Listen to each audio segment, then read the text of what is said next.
Welcome to Meathead Test Kitchen, where food and fitness come to hang out. Nutrition, training, and life. It's all fair game on Meathead Test Kitchen. Welcome to Meathead Test Kitchen, a podcast where it's fucking Saturday and we don't give a shit. Chaos. Hello. You're welcome. Today we are joined by fucking powerlifting goddess, wonderful person on TikTok. Badass bodybuilder. The epitome of using tiny tools to get the fucking job done. Alex Edwards, how are you? Good morning. I'm good today. Thank you. Did you text the people on Instagram that use the hamster tools to make stuff to find your mixer for your pre-workout videos? Have you seen those where they do like the tiny burritos for hamsters? No, that's so. Oh, dude, whole world of Instagram you're about to learn about. I'm gonna go down a rabbit hole when we're done. So Hamsters, welcome to Meathead Test Kitchen. We not only do we talk about poop a lot, we talk about Farts, tiny tools and hamsters. Yeah. It's great. Fucking wonderful. Welcome. Swearing at people, whatever.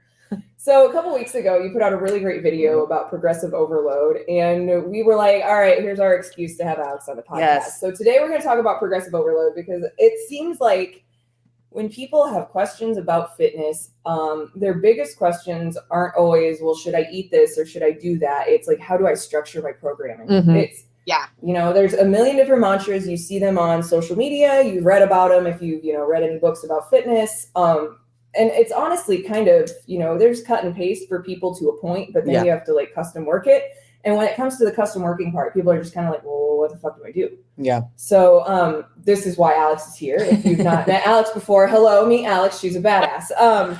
But yeah, so let's talk about progressive overload. I want to talk about how just in general it works for the general population of people going to the gym, why it works for you as a figure competitor, and then we're just going to talk about dumb shit. We're going to do mean tweets today. Yeah. At the end of the podcast, we're doing mean tweets, except for it's TikTok comments.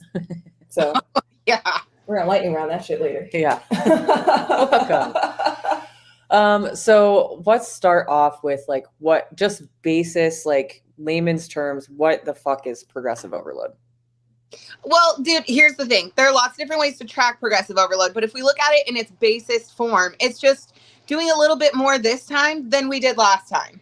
That's it. Boom. Yeah. I think that the way that you broke it down in your video, like, because the thing that I always run into with people when I say progressive overload, like, oh, okay, cool. So I'm just going to keep adding weight every single week. Yes, but what's the but of that question? The but is that eventually, I'm not going to be able to, let's say that you're in a gym that's got 150-pound dumbbells, right? In increments of 10, that's like what, 15? I don't know, math. We don't like it here either. It's okay. It's going to a whole lot more than just 15 weeks of picking up a new set of dumbbells to get there. And so really, that's when we have to start nitpicking about things like tonnage or just adding a rep or even improving our biomechanics just a little bit. Like those are all forms of progressive overload that are often overlooked because strength and growth are not linear. Only it's more of a like curve. And upside down, what's that?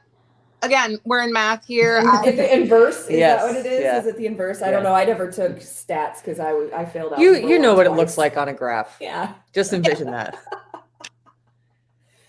I think that it's so when I initially was introduced to progressive overload, I literally just had the assumption that I would do, even if you're at a 15 rep scheme, like, which is kind of high in my opinion, which is kind of high in my opinion, but people assume like that. I feel like they assume that you shouldn't be struggling at all. It's like, well, no, you should be. The reason that you're going up in weight is because you were struggling to get to your last rep. And then next week you want it to be even harder, if not to failure.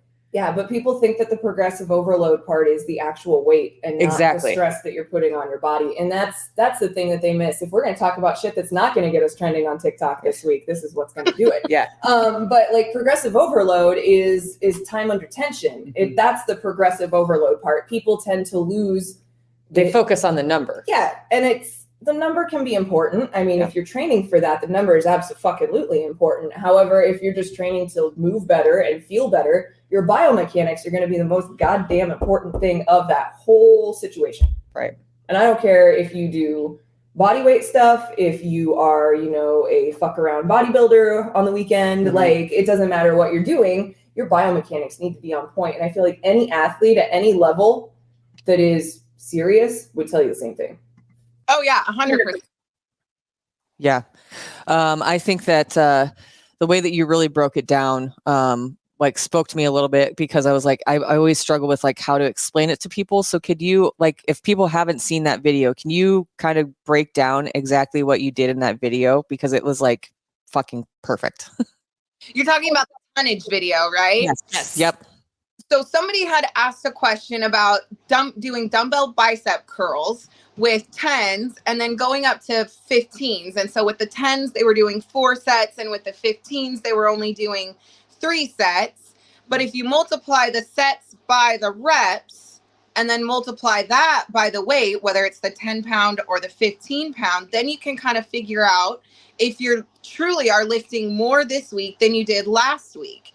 And this is even something that I use like when I'm in prep, really deep in prep, like I start to lose strength. And so rather than focusing on like picking up the same dumbbells week to week, sometimes I'll be like, oop, well, I guess I need to add a set so that I can at least match my tonnage to last week. And that's how you maintain muscle when you're on a cut for a bodybuilding competition or a figure competition. Which we will dive into, because I think that that's another thing that people totally don't understand. Prepping for a bodybuilding competition is some next level, like not even bullshit. It's just the discipline required, and the fucking willpower of everybody I know that's ever done a competition is like, y'all are built different, and I fucking love it. I love it. I'm not that way, but I love watching people that are built that way. Yes, absolutely. I think that we'll get to that in just a second, but like the progressive overload thing. So when you're looking at like your rep schemes or whatever you've been prescribed, if you're working with a trainer and you're like questioning, well, okay, I'm coming down in sets and my reps are going up a little bit and I'm still at the same weight. Okay, well, you're still progressively overloading, because like Alex just mentioned, you're going off of tonnage. At the end of the day, the total tonnage for your day is the thing that is the progressive overloading. Okay. So like a lot of times you'll start out with either your reps are probably lower, and then as you go on, you're either adding a set and your reps are coming down, but you're adding more weight. Either way, the end tonnage of your day is the thing that is the progressive overload. So like, just as a quick personal trainer anecdote for a client that I have. So we do a combination of things with her, because she likes CrossFit, but she also wants to be super strong.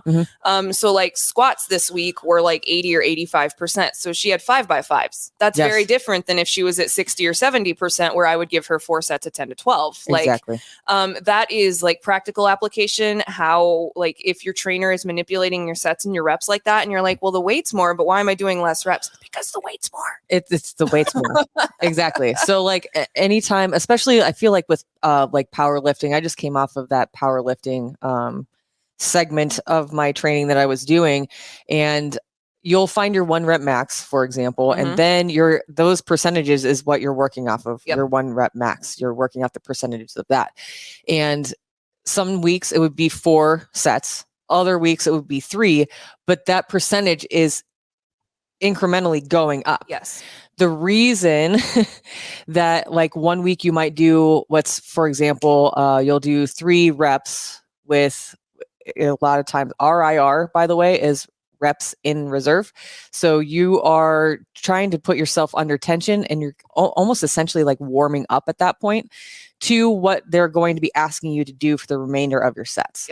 And even if your sets are coming down and stuff like that, they're asking you typically to ascend. So you are going to start off with whatever your basis for that day. Let's say it's a squat. So you're going to do 80% of your 1 rep max with 3 reps left in reserve.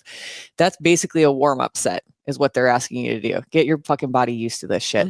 And then they're going to, like you said, time under tension. They're going to ask you to add more fucking weight as you can if your form is good. Form breakdown is the sign where you should not be adding more weight. And if anybody tells you otherwise, you should not be hiring them to be your coach. No.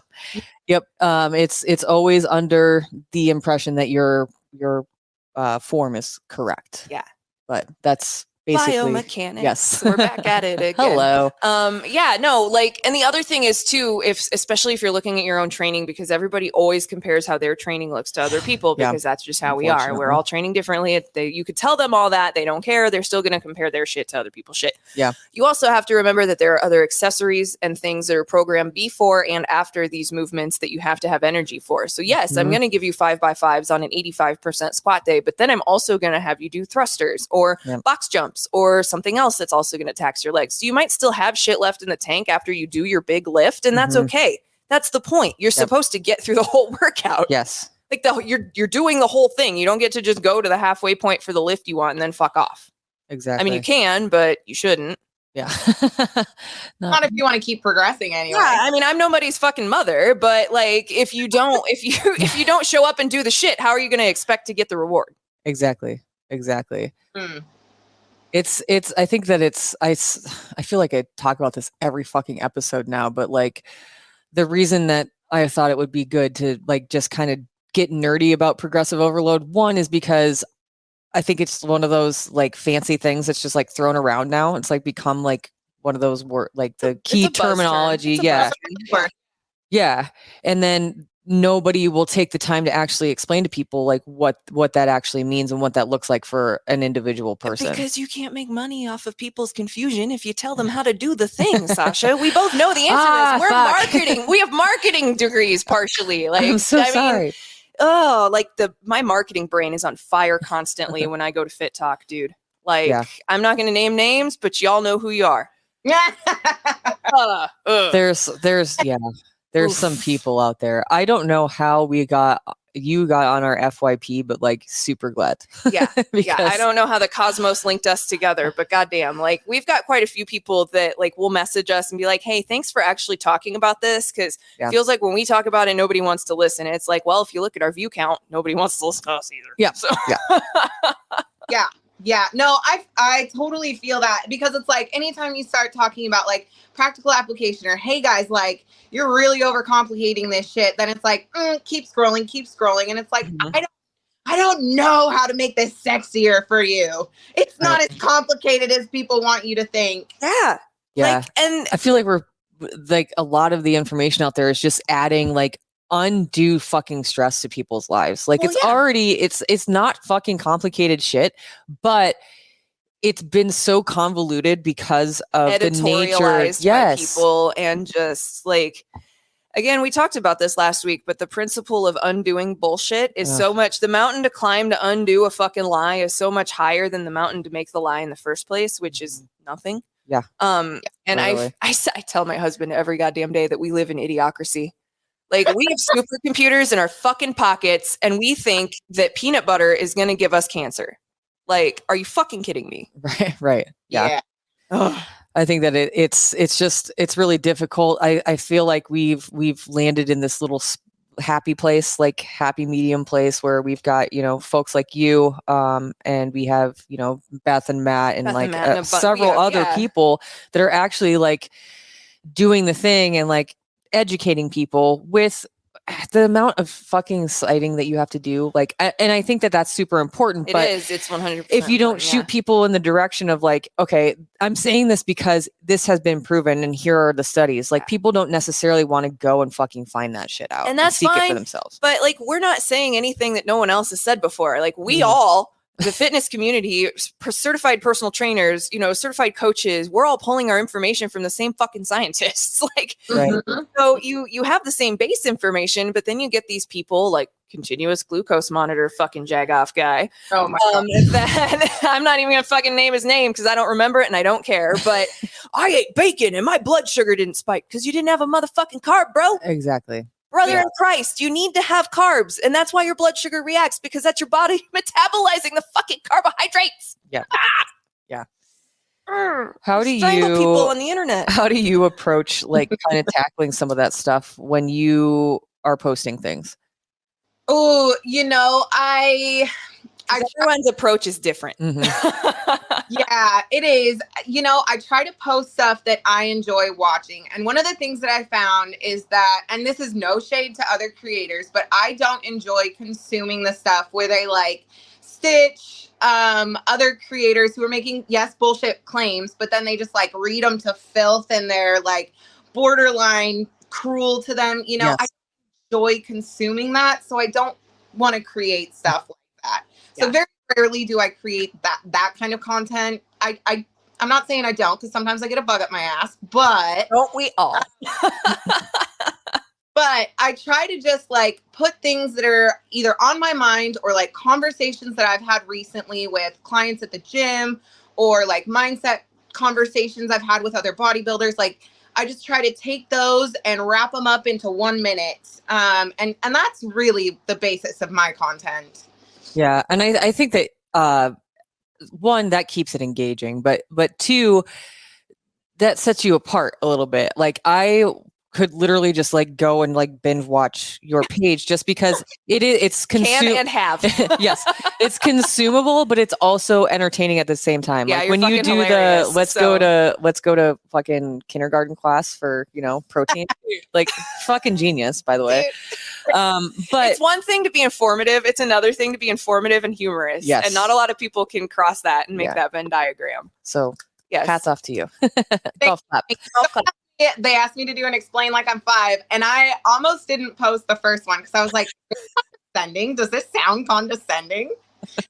I mean, I didn't think so. To explain to a 5-year-old, you have to be very for sure, very cut and dry. Like, So talk to us a little bit about how you got into the bodybuilding space and like what that journey's looked like for you. I became a bodybuilder on accident. I became a power lifter on accident too. So I had gotten to a place where I was like overweight, and I was like, okay, I need to lose weight. The answer is the gym, right? So I started starving myself and doing cardio. Yeah. But where the cardio was placed, I could see the weight room. Oh, okay. I was like, damn, that chick's got a nice back. I want to be like that. Yeah.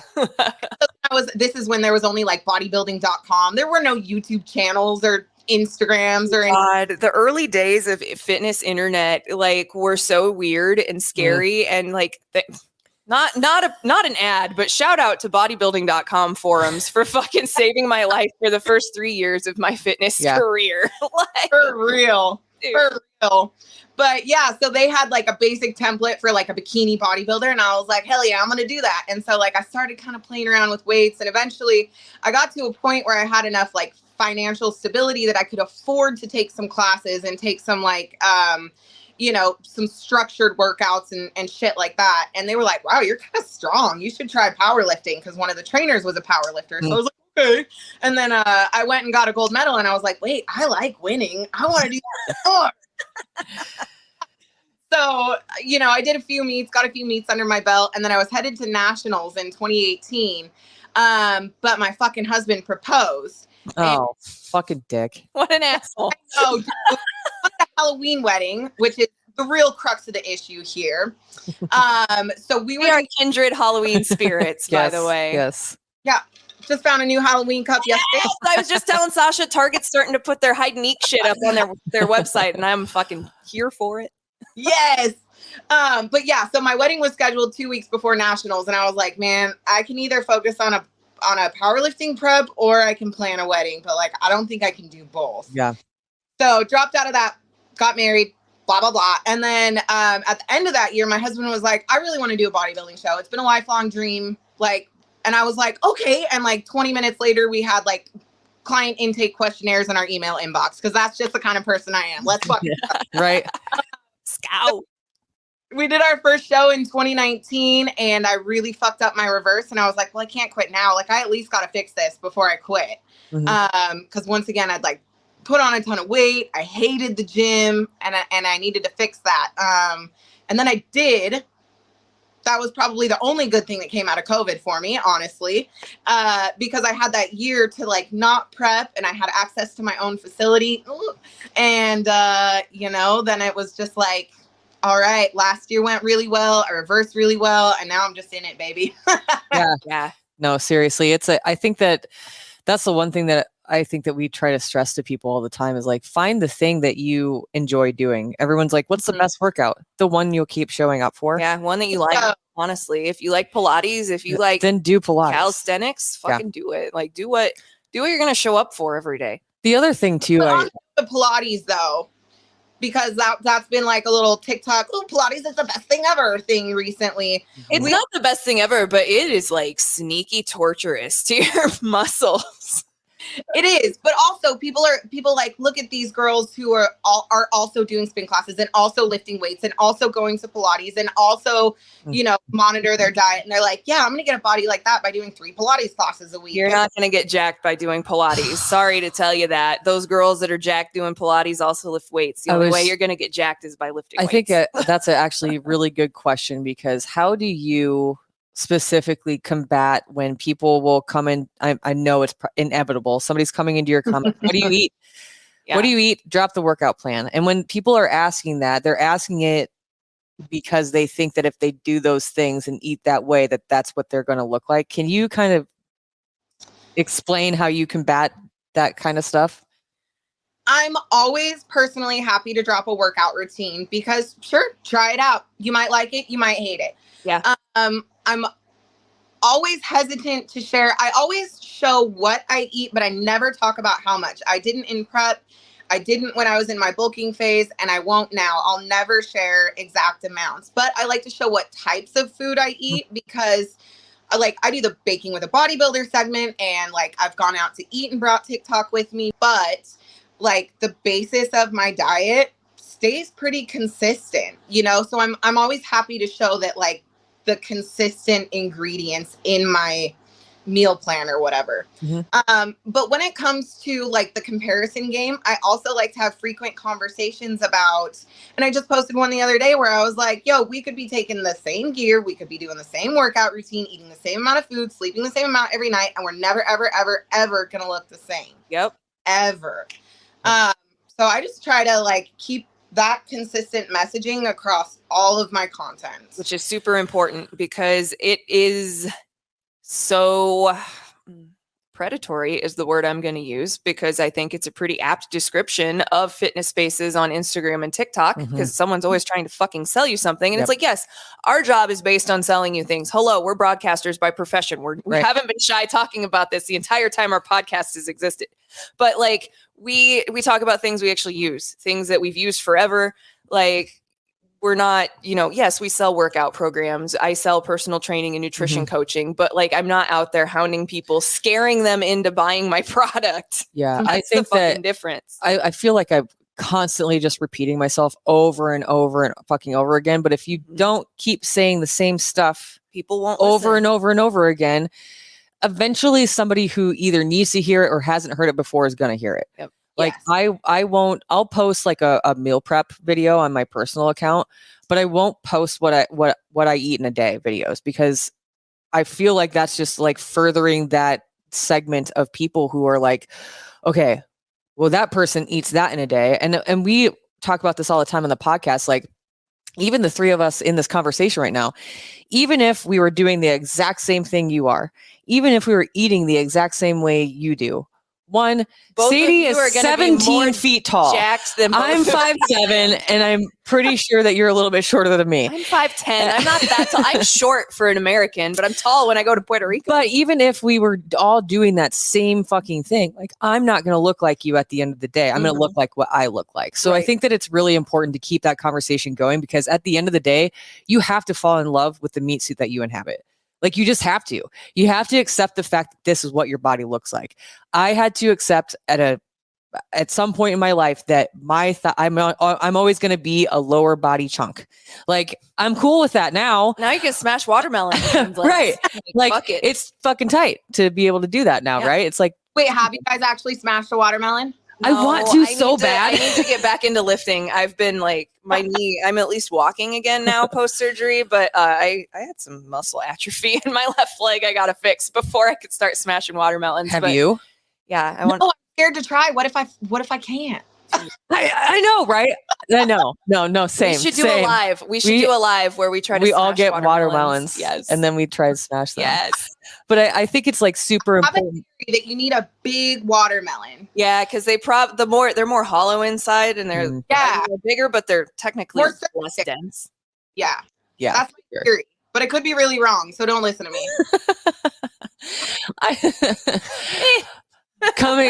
Coming soon to Meathead Test Kitchen. We're fucking smashing watermelons with our legs. This is the content you've asked for.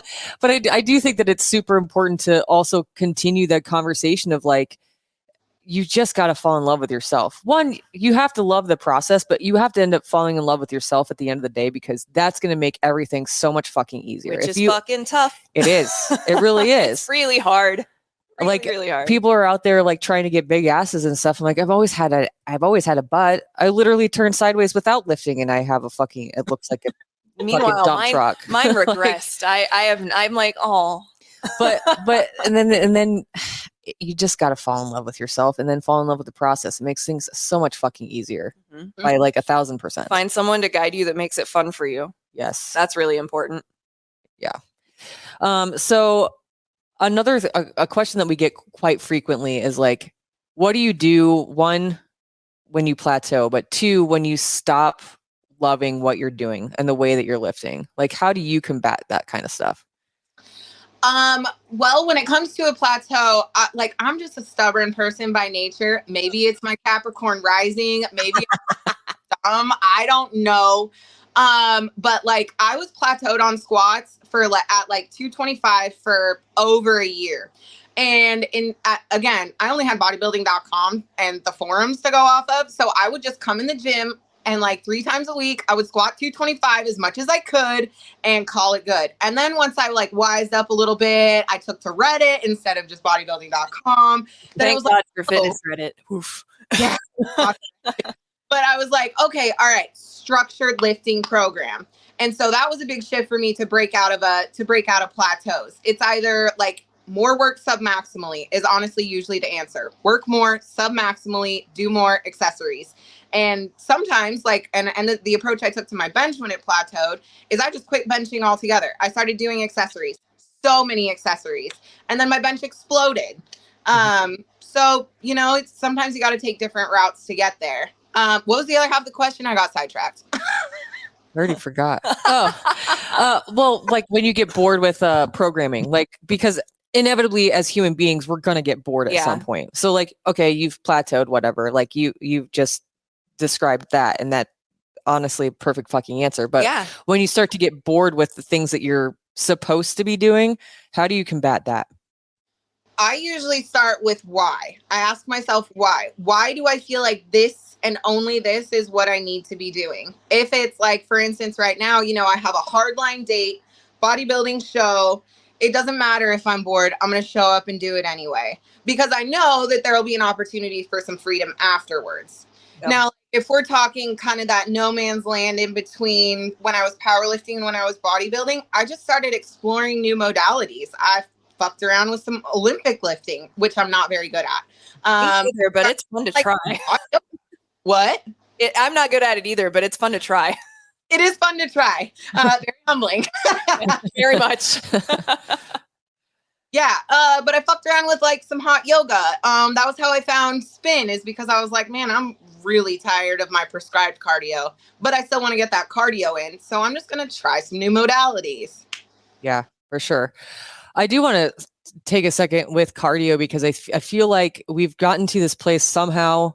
I don't know why. I don't know how, but where nobody likes doing cardio. Okay. Like, first and foremost, like, I don't think that very many people actually enjoy doing cardio, but I feel like we've gone like to the whole entire opposite extreme of like, you don't have to do cardio.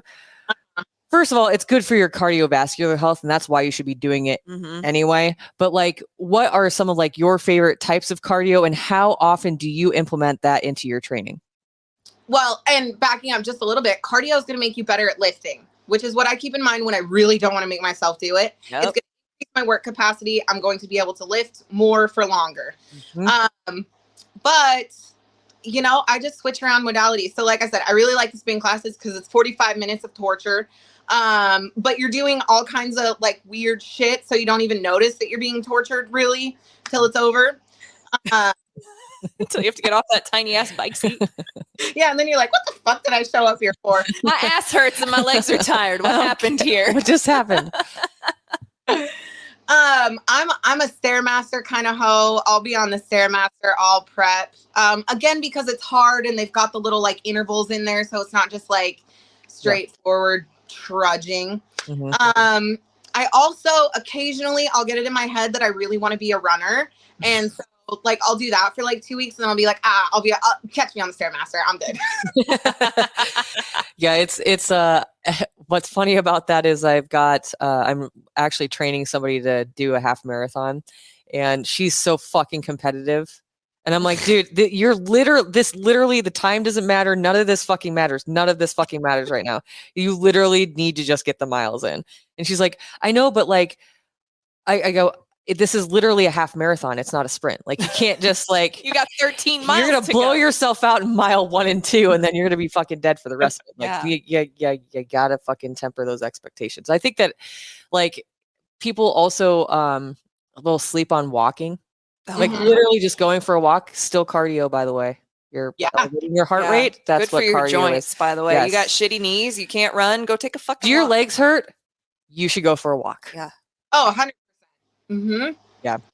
Why does your back hurt? Because you're not using it the way you should be using it. Yeah. Why do your knees hurt? Because you're not using them the way that you should be using them. I've been doing physical therapy because I had surgery 2 months ago. And like the amount of people older than 50 that are in there for like joint problems because of neglect is amazing. As someone that I'm not super young because I'm 34, but as someone that's still young enough to tell you like fitness is fucking important. Fitness is fucking important. And that's why for 30 years down the line, when you're starting to be old as fuck. I think especially for women too, that it's important to keep the conversation going about how important lifting is, specifically for women. Yeah. Because like we are, in my opinion, the better half of the species, but we're biased, but I agree. But we all, our bones and shit honestly deteriorate totally differently than our male counterparts. Yes, and that's why lifting is important. And there is a lot of scientific proof that shows that lifting weights as a woman or a femme, or if you have X chromosomes, if you don't own a Y chromosome, lifting is really important for your bone health because as we age, so I don't know why, it's got something to do with our hormones and probably growing a small human. Yeah. Hormones are fucking stupid. Fucking dumbest shit ever. Like we could cancel things. Could it be hormones? Literally, and like specifically ours, all of them, like the stress ones. We have to train completely differently because of our fucking hormones. Just because we bleed out of our fucking orifices once a month, it ruins my entire life for 1 week out of the month. It's fucking ridiculous. That's why I have an IUD. But anyway, like osteoporosis is a big issue when you have X chromosomes and you get older because your bone density changes, and that like we're not the first people to say it. There have been thousands of people before us. There will be many more after us that will tell you that science backs up bone density related to heavy weightlifting. Dr. Stacy Sims has talked with us about it. And, you know, she's like only given a TED talk and is the world authority on female training. Yeah. Like, so it's, again, for the people on the internet that think that, oh, women with opinions, they don't know shit. We're not the only ones fucking talking about it. It's factual information. Fucking science. It's science. But it's super important, and it's great for your joint health. And if you have ever had to go to physical therapy after having surgery, you will see a shit ton of people with shoulder and knee problems. Yep. Well, and not also good for your neuroplasticity. And if you've ever had anybody elderly in your life that has struggled to get themselves up and down off the fucking toilet, reach up the cabinet, like, I want to be semi-independent for a majority of my life, and I know that this shit's gonna carry me through, you know? I've been piss and vinegar my whole life. That shit ain't stopping when I hit 70 if I make it that far. Right. Yeah, exactly. Talk about a little bit too how important like doing what you do and lifting and showing up for yourself all the time, what that's done for just like self-esteem confidence, mental health. Yeah, if there's one thing that isn't talked about enough on the internet is bitches talking about self-confidence and self-esteem with each other, because apparently the world wants us to rip each other down because they know that if we band together, they're fucked. Yeah. So crazy is that I've literally never experienced that, and especially not in the weight room. If there's any kind of bitches that are supportive, it's other bitches in the weight room, dude. Yep. Well, do you want to get really nitty gritty and in our feels this morning? Yes, let's do. All right, great. So I was an addict, and I'm not just talking about like, oh, I hung out at my mom's house and she was miserable. I'm talking about like on the streets, homeless, in the real nitty gritty of it. So when I got clean and sober, I had nothing. I had one flip flop, an oversized t-shirt, and no friends. And absolutely zero self-confidence, absolutely nothing. So that's really when the gym became a pastime of mine, is because I had a lot of free time and nowhere to go and needed something productive to do with my time. And what lifting weights showed me is that I am capable. I am more than just how I look.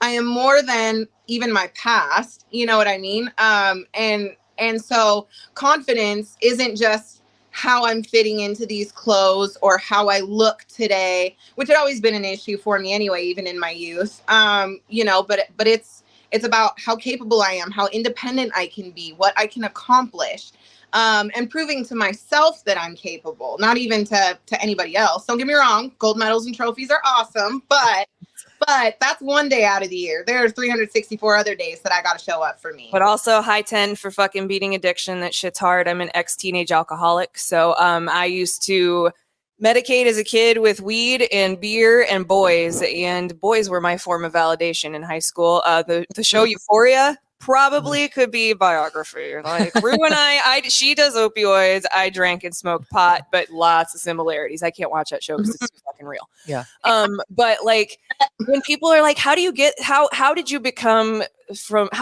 from someone that hated themselves more than anyone to someone that is proud to be where they are and who they are? And it's like, you know how many times I've almost fucking died, either by someone else's hand, something completely out of my control, or my own hand. Like, you have to really learn how to love yourself to talk yourself out of that shit. Yes, absolutely. And I think that that's something that, unless you're in the gym and you're actively working on yourself and you're actively doing something for yourself, because in my opinion, being on a fitness journey of any fucking kind, regardless of what it fucking looks like, because obviously, as we know, it's very individual, but that is an act of self-love that no one else can provide to you and no one else can fucking take away from. And I think that like the most important thing that I've ever learned about myself has always been something that oh my God, I fucking actually did the thing. For me, a lot of times it comes in the form of running. So like 9 miles was the hardest fucking thing I ever did mentally. But that competition with yourself and that act of love for yourself is like the best fucking thing you can provide to yourself. And nobody can fucking take that away from you. When you are the only person to bet on and you go all in on yourself, that is shit that no one can ever take away from you. And people honestly, better be fucking scared of you because they are. Because there are few things that are more frightening than someone that isn't fucking afraid of anything. Yeah. I mean, I'm afraid of a lot of things. Yeah. I have anxiety out the ass. I'm not afraid of myself anymore, though. Yeah, I'm not. If it comes down to me versus you, I'm betting on me and I ain't fucking losing. Like, right. Yep. If you have, and this isn't a knock on anybody that's had a comfortable life, I'm glad you had a comfortable life, but if you come from a rough fucking like upbringing, these are things that either will break you to the point where you leave or you fucking learn how to beat it and it makes you iron fucking clad. You have to, in a way, fall in love with persevering. Even when shit's fucking hard. You know what I love? When someone says, I don't think you can do that, coming back 5 minutes later and be like, fucking watch me. What? I did it. Yeah. I did it. Did you see it? I did it. I just wanted to come back and tell you I fucking did it. Piss off. Like, and I think I've seen that in myself and in other people more often in the gym than I have in any other space in my entire life. Definitely. You always are going to end up surprising yourself, whether it's tomorrow or it's a month from now. Yep. You versus you is the biggest competition you're ever going to have in your whole entire life. I mean, you're the only person at the end of the day that can either gas yourself up or bring yourself down. Yep. That's it. Like TLDR, and whether or not pre-workout is involved in that is up to you. Yeah, that's fine. Caffeinate as much or as little as you'd like. Some people love it, some people don't. That's your prerogative. But like, it really pisses me off when I see somebody feeling themselves online, because I know, we all, the three of us know how difficult it is to put something out there on the internet like that, especially something where you're being vulnerable and you're trying to make a connection with someone in the hopes that you might reach them and help them. Mm-hmm. That shit is frightening. Yeah. We dropped an episode 2 weeks ago where we went into some very dark, deep water. Oh, by the way, we got several comments yesterday on the live about like, thank you for doing that episode. Well, I'm glad, because that shit was hard to make and I was stressed the entire week. Like every Monday when we drop an episode like that, I like disconnect from everything because I'm already afraid of what people are going to think about the things that I have to say, because I know that they're not normal. I know that they're scary. I know that they're morbid, and I know people just generally don't want to hear about it. But like, because it's not normal, it's not widely accepted to talk about. It's it's still taboo. And it's like, you know what? Talking about how you feel shitty to the point where you think you might want to kill yourself isn't a taboo subject at all. No, like it's not. It shouldn't be. It should never be. If someone makes you feel bad for voicing that, find new friends. Yeah, call a therapist. But like people, the one thing that pisses me off so much is when someone is truly proud of something that they did and someone shows up to shit on their front lawn. Mm-hmm. I hate that shit. What do you do when stuff like that happens? I mean, we live online. That's what we do now. Yeah. That's like part of our lives. I mean, like, it's our social like, existence. When somebody comes up and like just takes a giant fucking duke on your lawn, when you're like fucking proud of what you've been doing, like how do you combat that? Well, like for me personally, I don't, like we've already said, like nobody can take away what I've accomplished from me. And the fact remains that like, it's so cool to have built like a social media presence. But at the end of the day, if all the phones in the world blew up where they're sitting right now, 45 pounds is still going to be 45 pounds and I'm still going to do, you know what I mean? And you're still the same person.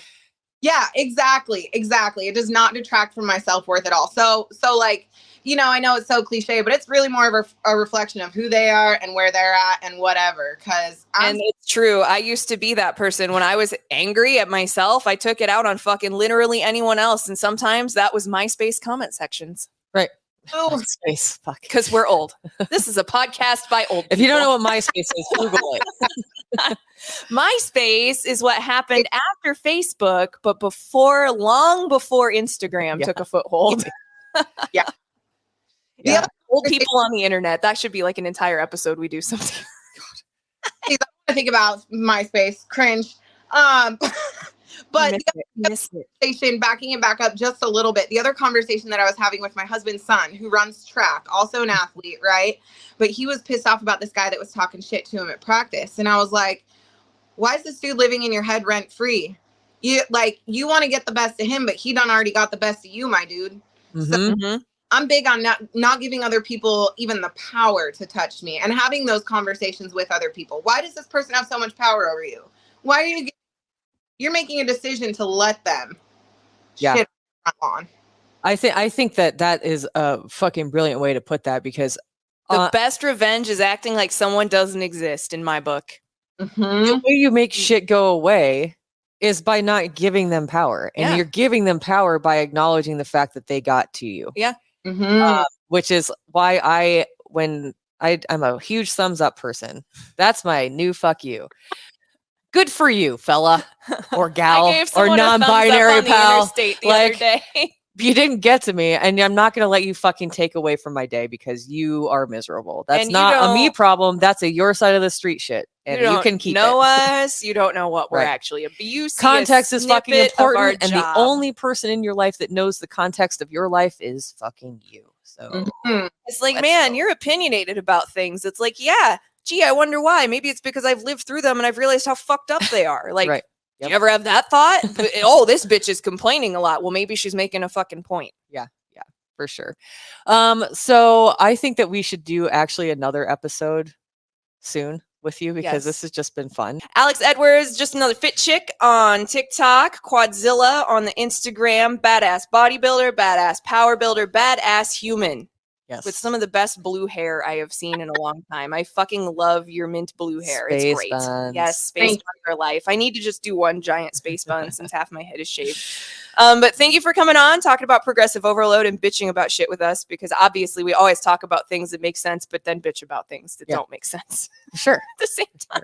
It's fun. Us. Make sure that you, if you're not following Alex, that you go follow her. Literally my favorite follow. She's the person that we're always talking about on this podcast. I feel like for the last month, it's been every single episode. So check the show notes. If you don't know how to find her, you can do that. You can always send us an email, hello@meatheadtestkitchen.com. Follow us on all the socials. We're at Meathead Test Kitchen everywhere except for Twitter. We're at MTK Staff. Twitter sucks ass. I left and came back, and I'm already deciding on whether or not I want to leave again. I check it once a week because I don't fucking have time for that shit. We also have merch. Go fucking find it at shop@hurrdatmedia.com. T-shirts and hoodies and backpacks. Oh my. And we have some programming, so head over to meatheadathletics.com. And if you want some fucking direction, check out Sadie. Send us an email and shit. We love you very much. Thank you for tuning in every single week, and we will see you next week. Meathead Test Kitchen. Out. Join Sadie and Sasha every Monday, helping to make your fitness and nutrition journey suck less. MTK.